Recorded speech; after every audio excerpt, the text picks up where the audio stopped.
নমস্কার বন্ধুরা, আমি অনু ফ্রম অনুস লাইফ। আচ্ছা বলো তো, এখানে কি কেউ আছো যার চাউমিন খেতে ভালো লাগে না?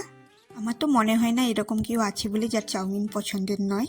সেই রকমই চাউমিন আমাদেরও খুব পছন্দের, তাই আজ বাড়িতে বানিয়ে নিচ্ছি একদম ঘরোয়া উপায়ে চাউমিন।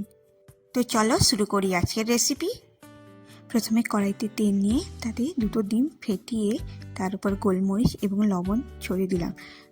এরপর ডিমগুলোকে ভালোভাবে ঝুড়ি ঝুড়ি করে ভেজে নিয়ে একটা পাত্রে এক সাইডে তুলে রেখে দিয়েছি। আবার কড়াইতে কিছু পরিমাণ তেল নিয়ে তাতে কেটে রাখা বিনসগুলো দিয়ে দিলাম।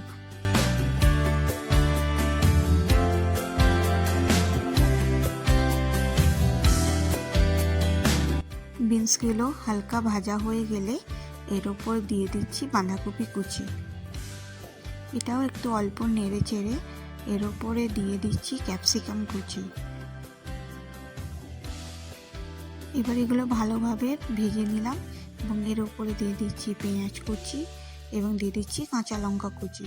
দিয়ে এগুলোকে ভালোভাবে নাড়তে লাগলাম। ভালোভাবে নাড়া হয়ে গেছে, এবার দিয়ে দিচ্ছি সয়া সস। আমার পাশে ছিল গ্রিন চিলি সস এবং পিৎজা পাস্তা সস, তো সেইগুলো আমি দিয়ে দিলাম।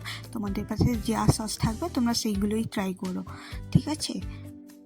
তো এরপর দিয়ে দিচ্ছি আমি হাক্কা নুডলস মশলা। এরপর এই সবজিগুলোকে ভালোভাবে নাড়াচাড়া করে নিলাম। ভালোভাবে নাড়াচাড়া হয়ে গেছে, এবার দিয়ে দিচ্ছি সেদ্ধ করে রাখা হাক্কা নুডলসগুলো।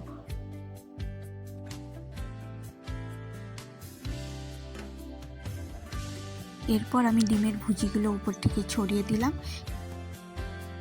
সব কিছুকে ভালোভাবে মিক্স করে নিলেই রেডি হয়ে যাবে আমাদের আজকের এগ চাউমিন। তো দেখো, দেখে বলো কেমন লাগছে আমাদের চাউমিনগুলো।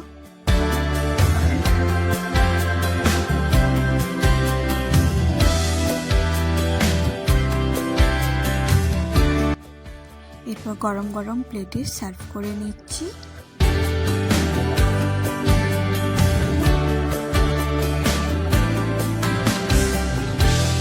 এর ওপর থেকে নিয়ে নিলাম টমেটো সস। এবারে খাওয়া শুরুর পালা। তো চলো, দেখা হচ্ছে নেক্সট ভিডিওতে। নমস্কার।